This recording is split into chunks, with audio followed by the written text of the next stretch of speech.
नमस्कार मित्रांनो, तुम्ही समोर जे बघताय आता हे एक कुंडी आहे आणि त्यात आपण पाईप वगैरे लावून जो जुगाड केलेला आहे तो आपण ड्रॅगन फ्रूटसाठी बनवलेला आहे मित्रांनो.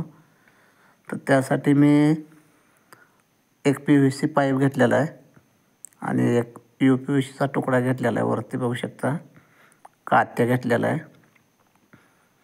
आणि असं वरच्या साईडला आपल्याला वरच्या बाजूला 4 होल मारून घेऊन त्यात UPVC पाईप आपल्याला असा फिट करून घ्यायचा मित्रांनो.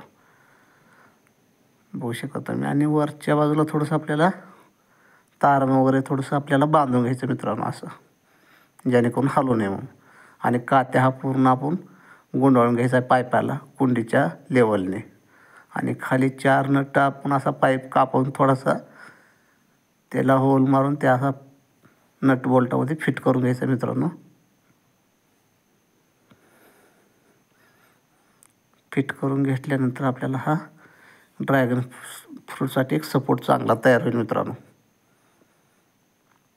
आणि ही कात्या लावल्यामुळं काय होईल, त्याच्या जी मुळं आहेत फुटणार त्याला त्या धरून राहतील मित्रांनो.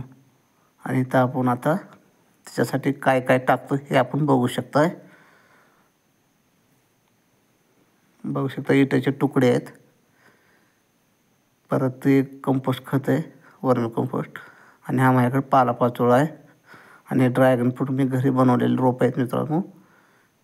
आणि ते आता उंच झालेली होती काय हे, त्यामुळे मी ते लावून टाकणार आहे मित्रांनो. आता पहिले तुकडे आपल्याला खाली टाकायचे आहेत इटाचे खालच्या तळाला कुंडीमध्ये. नंतर पालापाचोळा टाकायचा आहे आणि नंतर वर्मी कंपोस्ट कुठलेही खत असो तुमच्याकडे ते टाकून त्यात आपल्याला असे हे रोपं फिट करून घ्यायचे मित्रांनो. बघू शकता तुम्ही किती मस्त जुगाड झालेला आहे. तुम्हाला हा व्हिडिओ कसा वाटला मित्रांनो नक्की सांगा. व कमेंटमध्ये अशाच नवीन नवीन व्हिडिओसाठी मला कमेंट करा. व माझ्या चॅनलवर नवीन असाल माझ्या चॅनलला लाईक करा मित्रांनो. बघू शकता तुम्ही. आणि ह्याचं फळं वगैरे लागल्यानंतर पण व्हिडिओ टाकेन मित्रांनो मी. धन्यवाद मित्रांनो.